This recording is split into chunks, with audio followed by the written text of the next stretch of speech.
Connected by purpose, driven by passion. This is Children's Healthcare Canada's Spark Live webinar series. Children's Healthcare Canada would like to thank the following Keystone funding partners for their ongoing contributions that support all of our programs and activities.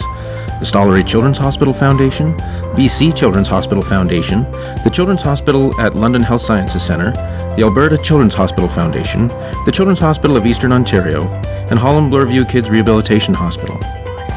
We would also like to thank the organizations that provide funding for our knowledge translation activities, which includes this Spark Live webinar series, the Spark Conversations blog, and the Knowledge Exchange Network. To learn more about Children's Healthcare Canada, you can go to our website, follow us on Twitter or Facebook, or you can sign up for our weekly Spark newsletter at childrenshealthcarecanada.ca/email, where you will learn about upcoming events, read the latest posts from our blog, and other exciting news and events from across the child and youth healthcare community. Hello everyone, and welcome to another Spark Live webinar series. It's a new edition of Children's Healthcare Canada, and I'm Paula Robeson, your host for the next hour. Spark Live is where we gather each week to curate, convene, and showcase excellence and innovation from across the child and youth healthcare community, and our goal is to spark conversation, ideas, and action. Since we're live, I wanted to remind everyone about how to ask questions of the presenters. Since the audience lines are muted, we don't take questions over that line. However, you all have the opportunity to type questions into the question box at any time. And we'll check periodically for the questions and address them at the end of the session. Don't feel like you need to wait until the end of the presentation before posing your questions. Just type them in the question box as you think of them. We're delighted to welcome another Children's Healthcare Canada member, the Children's Hospital of Eastern Ontario, or CHEO, to bring you Partnering During a Pandemic. For those of you on Twitter, tag us at ChildHealthCan and at CHEO on any webinar-related tweets and share away. Now I'd like to introduce our speakers. Angie Hampson is a CHEO mom and a member of the Family Advisory Council who has been involved in the incident management team during the pandemic. Carolyn Kloss is an oncology mom who has been staying with her son at CHEO since Christmas Day. She has helped with the Caregiver Mask project and exploring ways to ramp down the caregiver screening process, as well as bring real-time inpatient perspective to materials and resources. And Cassandra Schuflock is a former ESL instructor who currently spends her post-COVID hours parenting her 3 children and attending a traumatic brain injury rehab, and participating as a member of the Complex Care Family Advisory Council and Clinical Recovery Steering Committee at CHEO. And Britt-Marie Sykes has been a family advisor at CHEO since 2018. She's also a member of the Family Advisory Council at the Ontario Centre for Child and Youth Mental Health and has been involved in the incident management team at CHEO during the pandemic. We also welcome our CHEO colleagues who provide support to these family advisors. Morgan Cunningham is the Director of Planning and Performance, which includes emergency preparedness at CHEO, and she co-led the development of CHEO's Partners in Health Framework and Toolkit. Jill Sullivan is the Manager of Patient Experience at CHEO, and Bonnie Bagshaw is a member of the Patient Experience team as well. It is my pleasure to pass the mic to Jill or Bonnie. Hi, this is Jill. Thank you for the introductions and for passing along to me. As we come together virtually, we would like to begin by acknowledging that many of our organizations occupy unceded land of our First Nations communities. CHEO is situated on the traditional and unceded territory of the Algonquin Nation, and for that, we are thankful. We thank you for joining us today. As CHEO responded to the pandemic, we are fortunate to have family advisors to share, consult, partner, and design with as we move forward. Family advisors and their impact has historically been valued and ingrained in our culture. As we responded to COVID-19, family advisors continue to be vital and instrumental in informing and guiding process. For these reasons, it was only right that some of our CHEO family advisors and partners present to you today. I'm going to pass it on to Cassandra, one of our family advisors, who's going to start off the presentation for us. Thank you very much. So, COVID impacts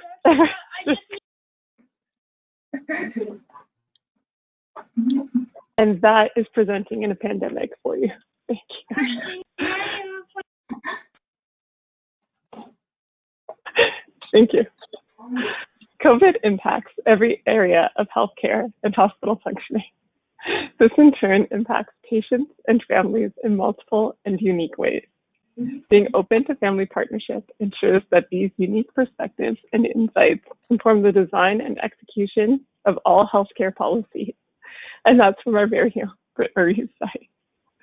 So I feel that family partnership isn't about adding yet another piece to the care team, but about closing the gap in the circle of care. Family partnership is a mutual privilege and an opportunity to listen to the voices of our patient and family community and lift them up so they can be heard at all levels. This is a symbiotic and circular relationship. We are all in this together, and the relationship works best when everybody feels heard and represented. This isn't about one group dictating their opinion to another. It's about working in partnership and sharing insights, bringing lived experience to the table in a way that might not otherwise be present. So this is just a quick overview of our presentation for today. First, we will discuss the Partners in Health framework, how it prepared us for the COVID-19 pandemic, and how it set us up for success. After that, Britt Marie Sykes will present on our engagement framework, partnering using different approaches and diversity in family partnering.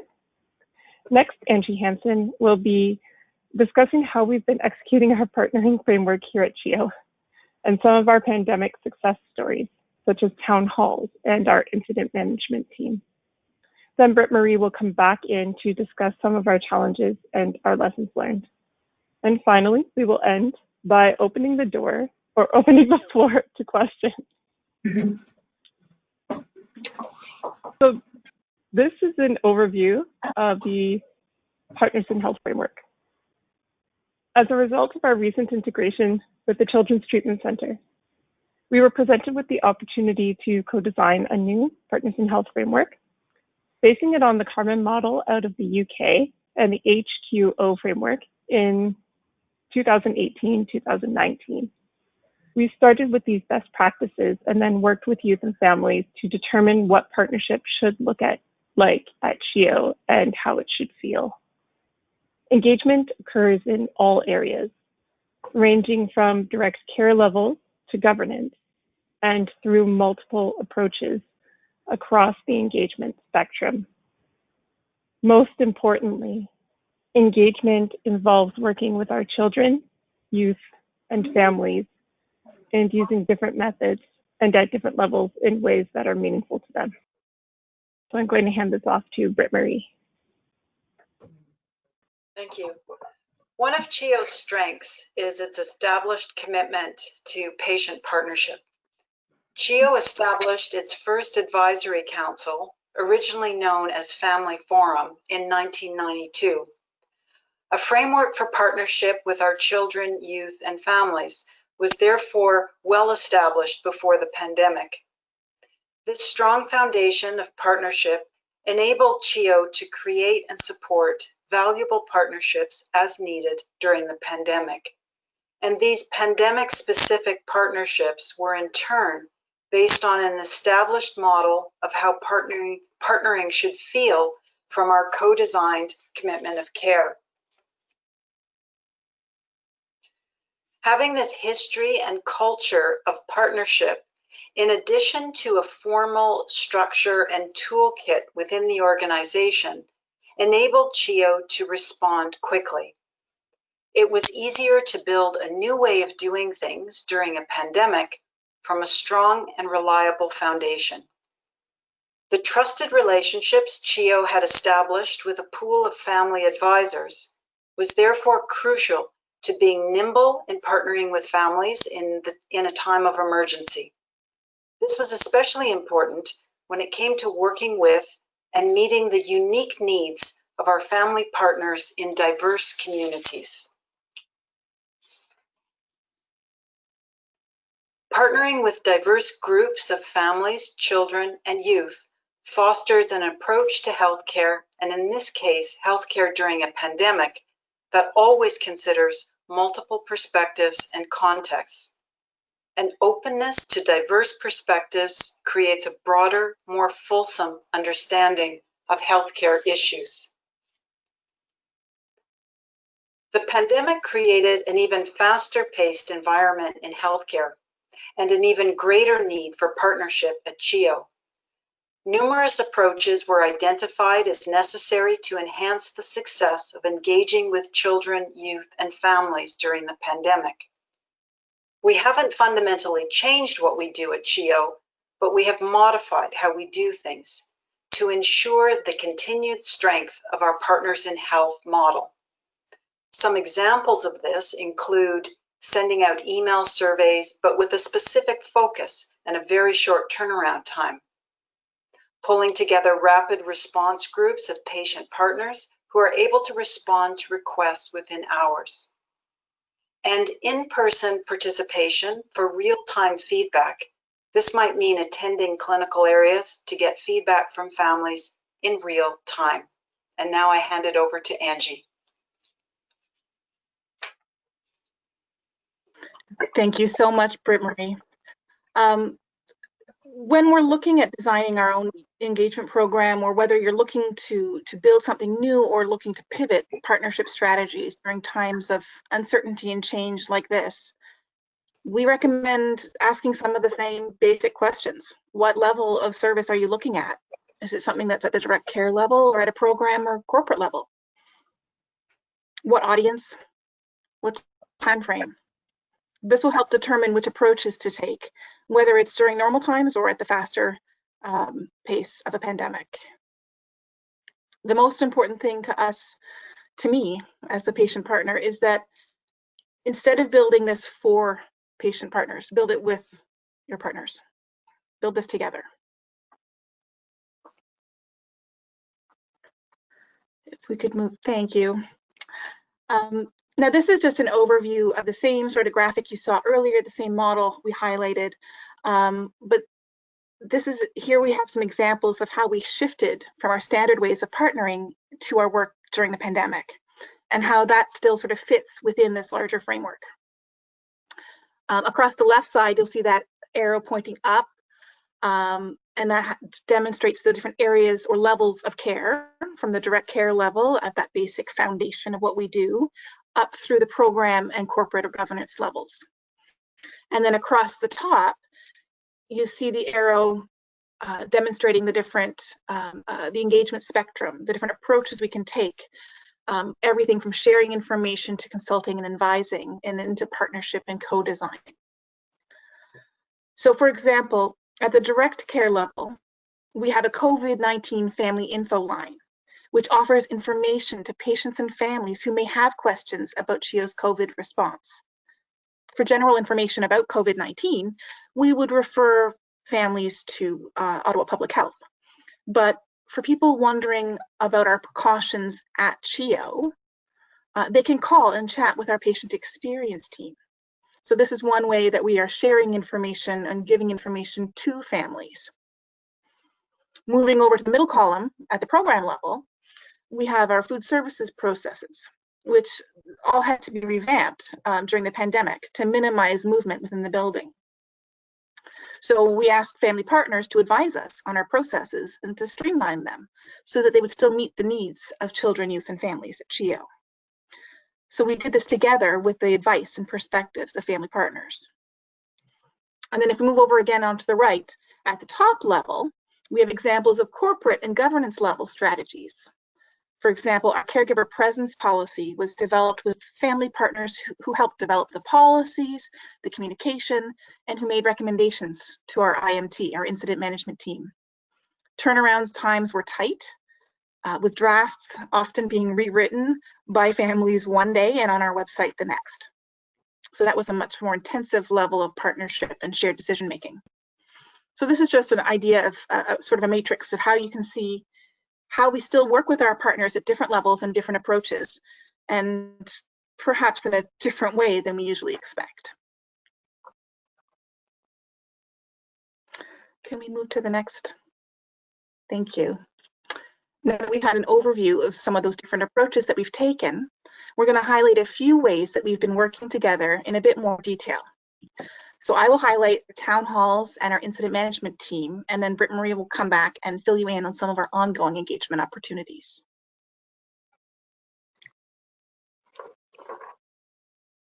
Now, a town hall, for those of you who may not be familiar with them, at its essence, is an opportunity for community and senior leadership to come together in conversation.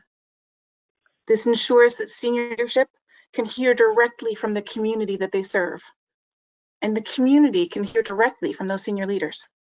This kind of transparency and openness is key to working together authentically. Throughout the pandemic, we've hosted multiple town halls for different stakeholder groups, including staff, the community, and complex care families. So how did we do this? In preparation for our community and our complex care town halls, family advisors were asked in advance to suggest potential concerns that the public might have so that we could be sure to address major topics of concern right away to ensure we didn't run out of time. We could therefore gather some of those questions ahead of time and prepare, though questions were also welcome to be asked spontaneously during the town halls. We promoted those sessions through social media and on our website.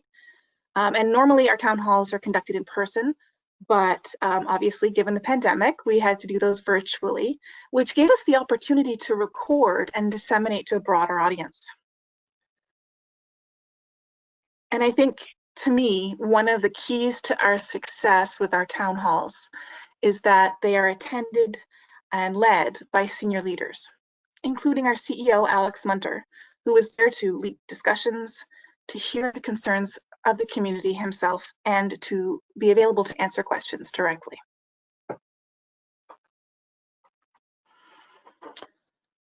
The IMT, the Incident Management Team, is one of the initiatives that I have had the honor of participating in since March, and it has been extremely intense. An IMT it ensures all necessary coordination and protocols and preparations are up to date and in place throughout the pandemic. Broadly, it steers and shapes the response, both internally and how we work across broader regional initiatives. Decisions are made at a very high level, informed by the work of offline steering and working groups that report up to the IMT. This IMT is composed of senior leaders from across the organization, including senior executives, clinical care leaders, logistics, patient safety, and the list goes on. As integral members of the CHEO team, family partners are full members of the IMT and of the relevant steering and working groups.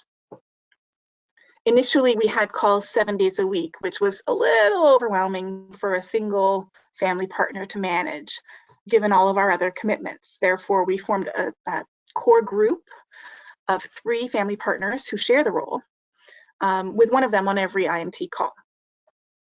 When one of our original partners in this core group had to step down, they were replaced by another to ensure that we have a core group who are familiar with the issues and who each bring a unique perspective.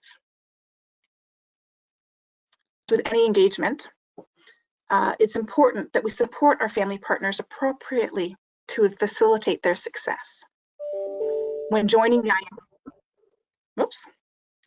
IMT, family partners are oriented and mentored by a more experienced family partner who's already on the IMT, and are supported by the Patient Experience Office and the Director of Emergency Preparedness throughout their work with the IMT.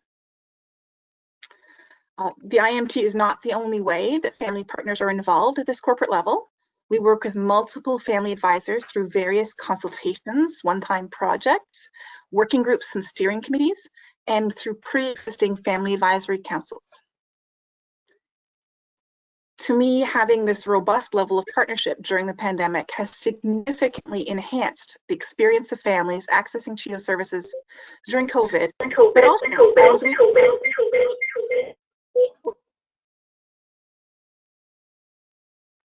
okay, don't know what happened there, but also helps as we plan to ramp back up and offer services in the new context.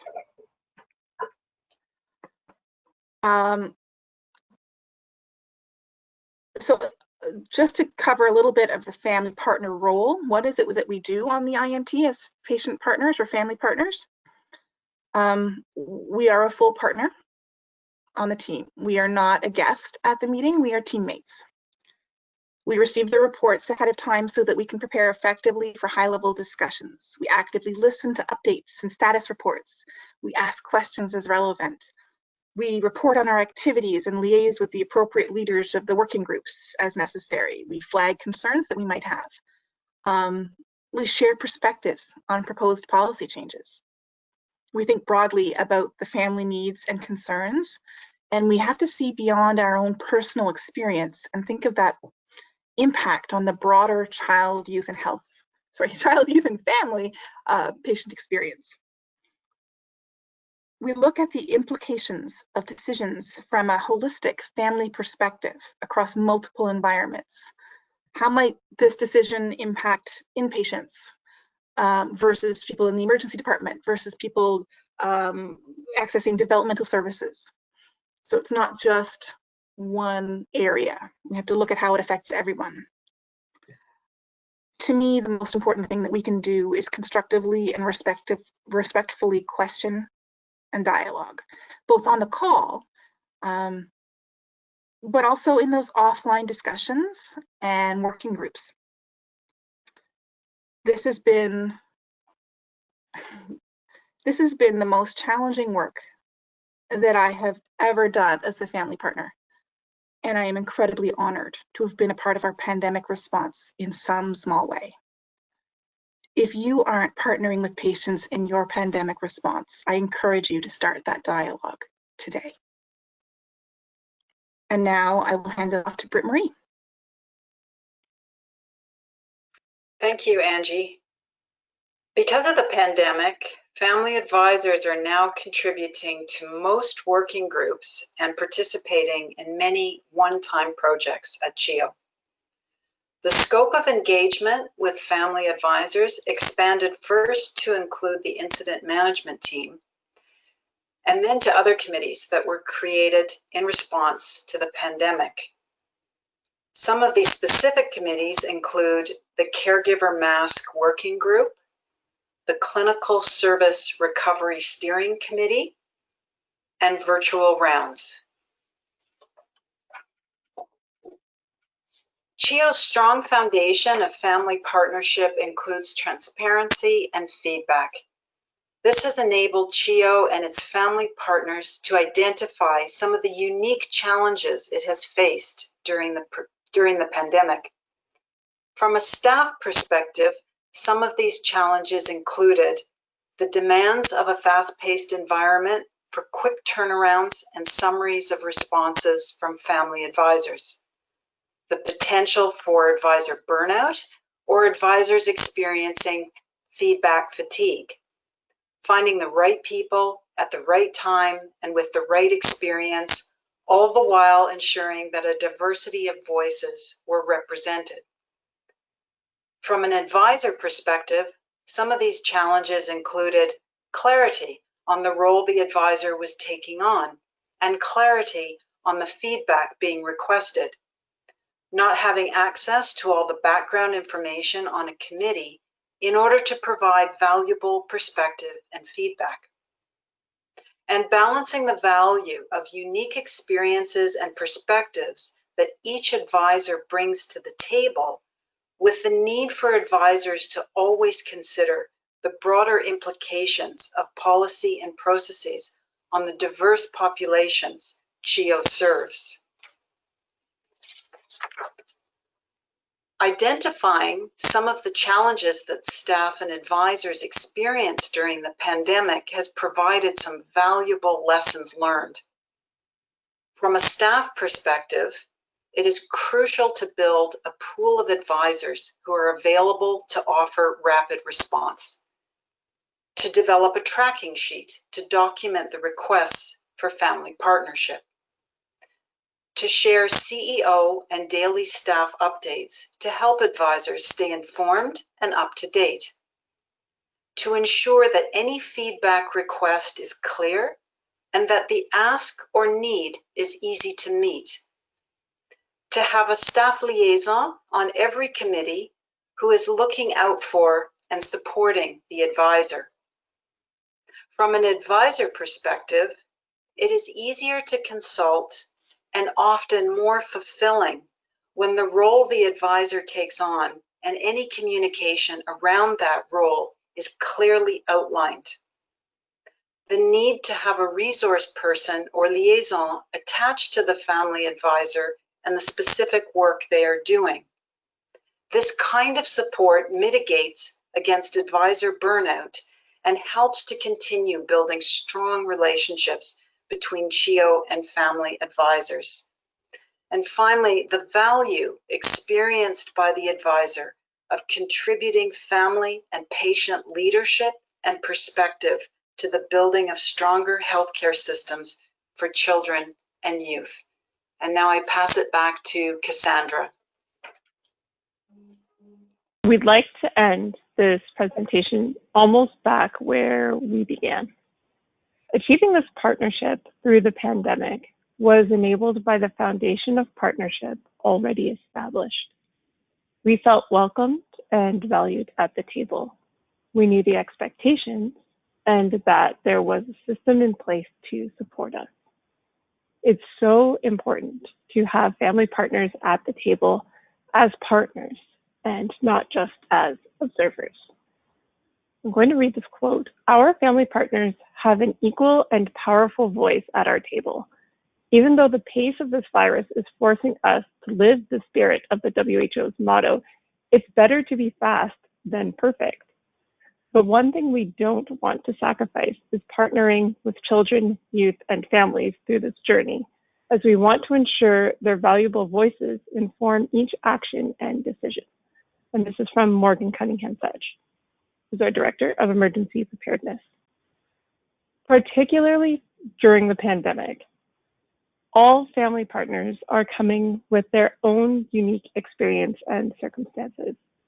So being open and willing to identify inequities or barriers to partnership and working collaboratively and compassionately to remove those barriers is key to a productive partnership. Being a family partner for me is an incredible opportunity that comes from a point of both pride and sacrifice.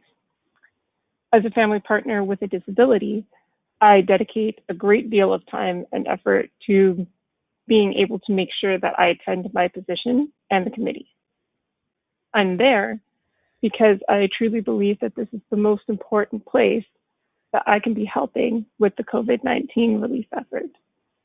I'm there because when I attend committee meetings, I feel heard, I feel listened to, and I feel that my opinion, my experience, and my input matters, and it contributes to better outcomes. So we will now be opening the floor to questions. If you have a question, please type it in. Thank you very much.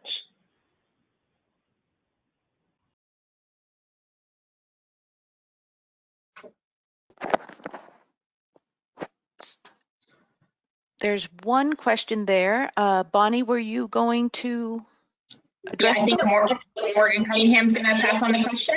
Okay. Yeah, I will moderate the questions. So it looks like the first question here is, how do you recruit your families and what is your consent process?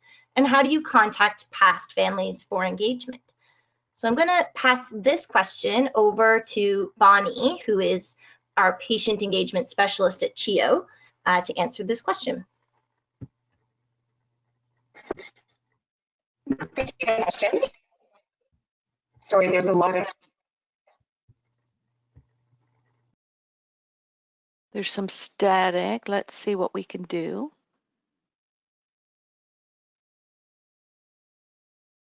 I can try and answer if there's trouble with static there. It looks like Bonnie has left. You can try and go ahead, Bonnie, and if you don't have any luck, I can jump in. Yeah, I'm not sure Bonnie's still online. I think she's trying to get back in. Okay, So we do have an onboarding process to recruit our family advisors. The onboarding process involves an application. So there's a LinkedIn application from our external site. Application comes into Patient Experience Office, and Patient Experience Office contacts the advisor, does an interview by phone, determines best fit and where they are best fit for. So every advisor doesn't necessarily have the ability to commit to the same engagement level as a family advisor that might sit on our FAC. They might be better suited for the pool based on their availability. So those discussions are had at that time. If deemed to be a good fit and they agree that they're the right fit after chatting with us, then we go ahead and proceed with onboarding. We do have them fill out a police record check and a confidentiality statement. And they give us a couple references for staff that they have worked with here at CHEO, and then we would proceed to onboard. So to onboard them, we would assign them an FAC exec member as their leader. And so that FAC exec member would work with onboarding them. So they would meet with them before our first FAC meeting, have conversations with them about what an FAC meeting looks like, and kind of support them along the way. In terms of how do you contact past families for engagement, we do keep a list of family advisors. We have a running list here that we would use. And in that spreadsheet, we also do indicate what areas they're currently involved with at CHEO. So we do try to make sure that the advisors that we're onboarding for each project is the right fit for that project. So we would use that template to be able to guide us a little bit. Oftentimes it is just sending a general email. Bonnie does send weekly emails out to the FAC advisors to update them on engagement opportunities. And then whoever is interested in that opportunity would let Bonnie know. And so if we do have numerous people involved and we only need one or two, we might look at their skill mix. But for the most part, we're pretty open to having numerous advisors on a committee if we have more than one person interested and available. I hope that answered the question. And if not, feel free to type something in the chat and I can clarify something. Bonnie, Jill, I think she was asking to potentially have some of that in writing in the text. I'll clarify a little bit further in terms of how we find a lot of our family partners. Many times they come through their physicians or their clinicians who hear feedback or have a recommendation for a family that might be a great fit for an upcoming project based on their already established relationship. And so that's another way families are identified for partnership opportunities, as well as through our website. They can self-identify through the website as wanting to get involved, and then we can find the right opportunity for them.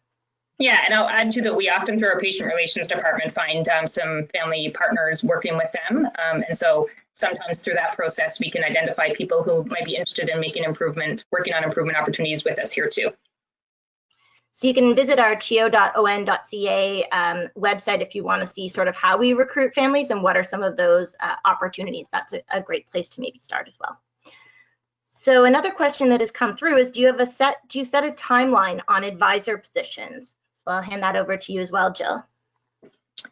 So if you're on the advisory pool, we currently don't have any terms of reference for how long someone can stay on advisory pool, but our FAC members do have time limits, I guess, on how long they can be an advisor. So currently the max would be 9 years from the start of their onboarding. Okay. Thanks, Jill.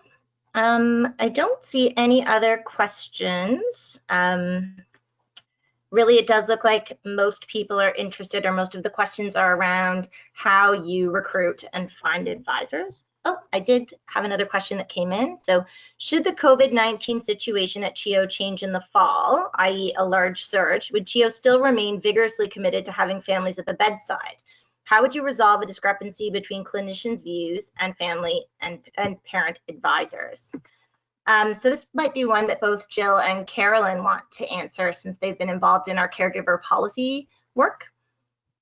Yeah, so just to clarify, the question would be about caregiver presence at the bedside, Morgan? Yeah, especially like when we're in viral season, how do you resolve that commitment to family presence at the bedside with the stricter rules around COVID-19 and the infection prevention methods? Right. So I think that's a great point, and something that we definitely appreciate causes a lot of additional stress for caregivers and families and patients too, when we're limiting the caregivers that can be present at the bedside. So previous to COVID, we used to have 2 caregivers allowed at the bedside. And unfortunately, when COVID-19 presented itself, we had to drop to only allowing one caregiver, which has been, which adds stress for families. And for that, we apologize for that additional stress that they are suffering. At the time when we decided to make that change, we did really try to engage with families at that time. Our members of our patient experience department went up to talk to families individually that were currently admitted, to let them know about the change, the reason for the change, and what the process would look like moving forward. And so I think we do identify that that's a struggle. And there are some times when exceptions need to be made to those rules, like compassionate exceptions, and those were discussed too. So currently we still are only allowing one caregiver. Hopefully the day will come when we can go back to 2 caregivers at the bedside again.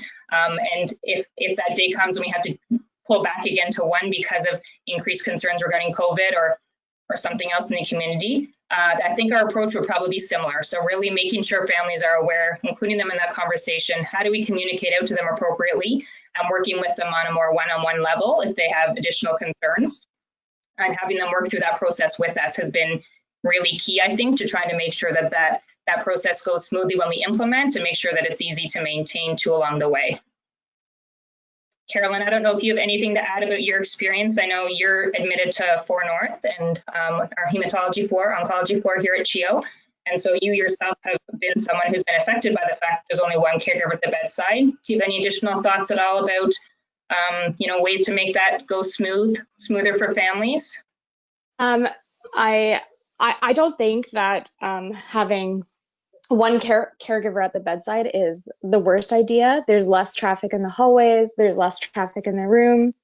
CHEO has been very good when we receive information that both parents should be present for. They do make it possible that both parents are able to be there. I don't have an issue with one parent being bedside, and if it continues for a little bit longer, that's okay. We understand. I think everyone who's going through the pandemic is pretty understandable, and they do make arrangements if both parents need to be present. And I think you bring up a good point, Carolyn. I think a lot of it is really that conversation with the caregivers themselves, right? So if there's a lack of understanding about why we're asking for only one caregiver, I think that makes it difficult for people to understand why we'd be asking for such a thing. But if we could, taking the time to talk with families about the rationale for it, the risks associated with having a second caregiver in hospital, usually, like you said, in the end, they're pretty understanding of the need to only have the one caregiver. We also did develop tip sheets that we had available for caregivers to try to put that rationale on paper. That made it a little bit easier maybe to communicate with those that maybe weren't asking people directly those questions. And we also have caregiver safety promoter stations currently in the hospital. That'll be something we ramp down as we move forward. As we ramp up our services, we'll ramp down the screening process. But the caregiver safety promoter stations that we had at each unit level was also a really nice opportunity for a place where caregivers could go and check in and check out when they leave the units. And having that discussion there at that level also, I think, was really helpful. So it could be, if they had any questions at all, it was easy for them to stop at that station and ask the rationale, have a conversation, and really be involved in that the process. I think Morgan has asked, did that answer that question? Yep, I think so. If not, we can certainly reach out for more context. Another question, this one for our advisors. So what aspects of your current engagement experience would you like to see carry forward as part of normal functions of your hospital beyond pandemic times? So I don't know if Angie, Britt Marie, Carolyn, or Cassandra would like to weigh in on that. Angie, do you want to start? Are you on mute? I think, oh, sorry, am I unmuted now? Yes, you are. Go ahead. Can you hear me now? Perfect. I think that as things stabilize with COVID, our IMT will continue to meet throughout this ramp down, or as we ramp our services back up. And I hope that we will continue to meet until this is long resolved.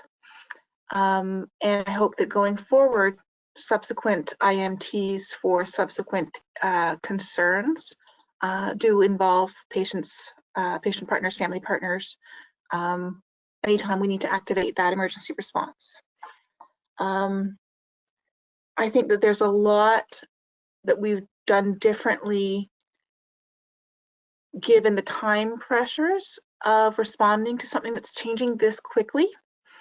And I think we would be able to keep some of those strategies in place so that when other projects come up with tighter turnaround times, we still have some of the capacity to respond, whereas we might not have had that ability to respond with our previous structures.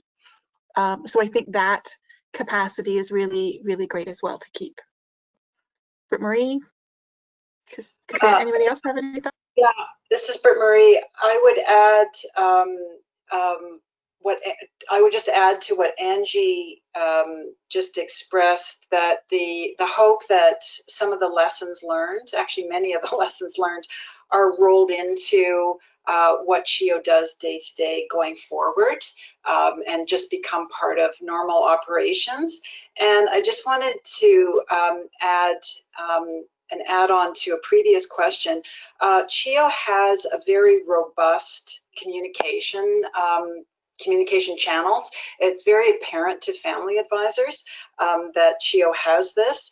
And certainly during the pandemic, family advisors have contributed greatly to shaping the kinds of communications that are going out and conversations that need to pivot very quickly. And so again, going forward, perhaps that can be carried forward too, that family advisors can in fact be an integral part of CHEO's already robust communication system and channels.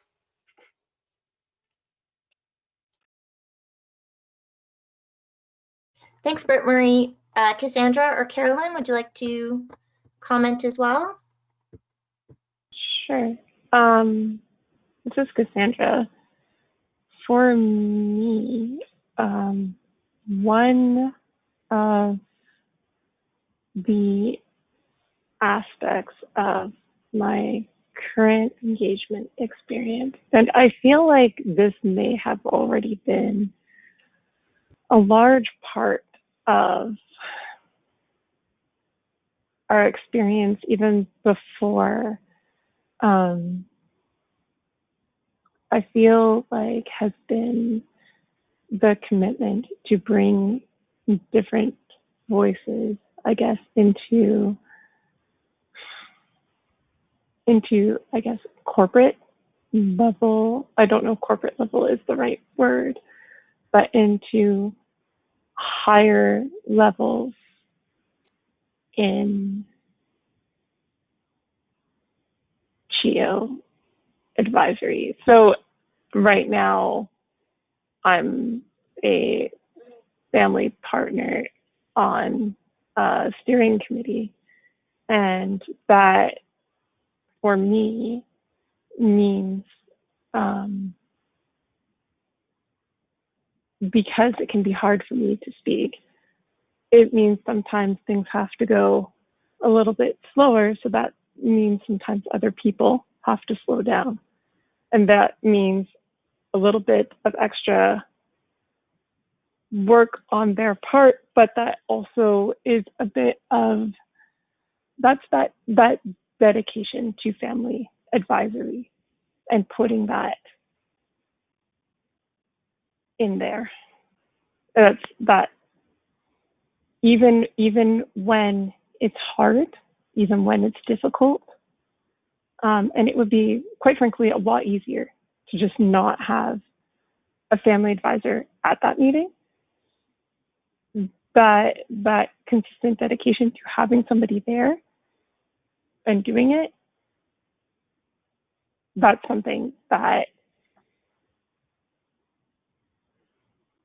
I think is going to continue on, and is something that I think will carry forward. Sorry, that's Thanks. No, that's difficult. great. That's perfect. There was another question here that one of our speakers mentioned that this was one of the most challenging experiences she's had in her history of family engagement. So what made it so challenging and what have you learned through it? I think that was Angie. Angie, was that you that made that comment? Yeah, that was me. Yeah, so what made it so challenging and what have you learned? I think there were two aspects that made it really challenging for this response. First of all, we were all living in a time of constant change. Information was changing hourly. Policies were being revised so quickly, and it made it really hard to be able to, I hate to use the term pivot all the time, but you really did have to, you get more information from the ministry or from the WHO, and you'd have new recommendations. And so there was a lot of information to process in a very short time. And I think so there was a lot of incoming information to process and then make decisions on. And then because of that, and because of this, the importance of the decisions we were making and the projects that we were working on, the turnaround times were very tight as well.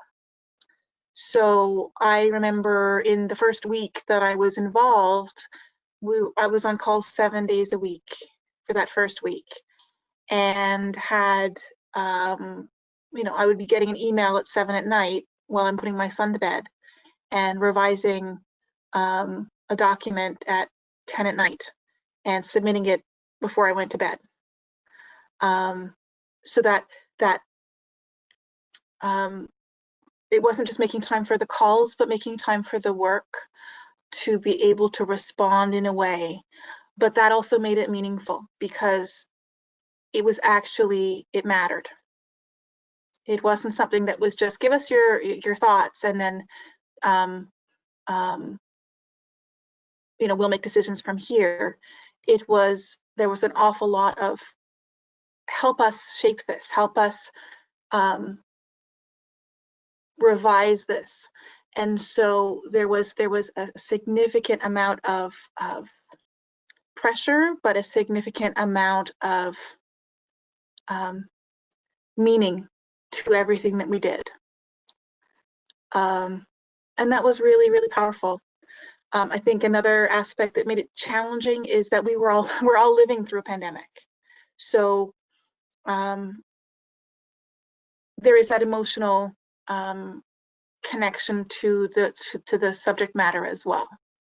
And I think for all of us to be able to honor that, respect that, this is an emotional time for all of us living through this, and that's okay. So I think both of those, the speed of change and the speed of the work and the emotional components were all part of the challenge for me. What I've learned is that there is incredible value in everything we do this way, and it needs to continue. Thanks, Angie. And another question here that I will turn over to our manager of patient experience and engagement, Jill. Could someone explain the role of the patient experience and patient engagement and family engagement specialist at CHEO, please? I can try. So Bonnie Bagshaw, who is having technical difficulties or would answer this question herself, she's on the line, but she is having trouble speaking using her audio, so I will try to answer this. So she is our family engagement lead. And as our family engagement lead, her portfolio is split between patient relations and also then family engagement. So in terms of the family engagement portion of her portfolio, she is the liaison for our Family Advisory Council. So as liaison, she would assist with recruiting, onboarding members, prepping for meetings and follow up for meetings too, and works closely with the chair of FAC and vice chair exec and the members. She also, under her portfolio, would follow the Partners in Health framework, and so she's responsible for ensuring that that continues to move ahead. And so that's really about encouraging engagement and then supporting those engagement activities. So, as we move forward, we all recognize how important it is to engage and to partner with families. And that's something that we always need to build on. And so one of Bonnie's important roles is to really work with different clinical areas, different levels, to try to make sure that engaging and partnering is happening. And so supporting those projects along the way in any way that she can. So through our Partners in Health framework, we do have a toolkit. And in that toolkit, if anyone is thinking of starting a project and would like to partner, they can use the toolkit to actually send a request through to Partners in Health, which Bonnie manages.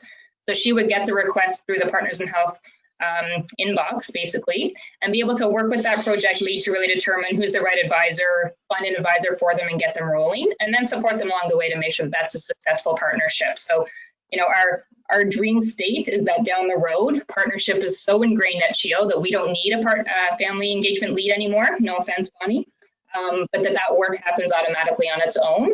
But, at present time, she really does work closely with different levels of the CHEO organization to make sure that partnering is happening and that it happens successfully, and that it's successful enough that people want to keep doing it, both for advisors and for the CHEO staff that are engaging them.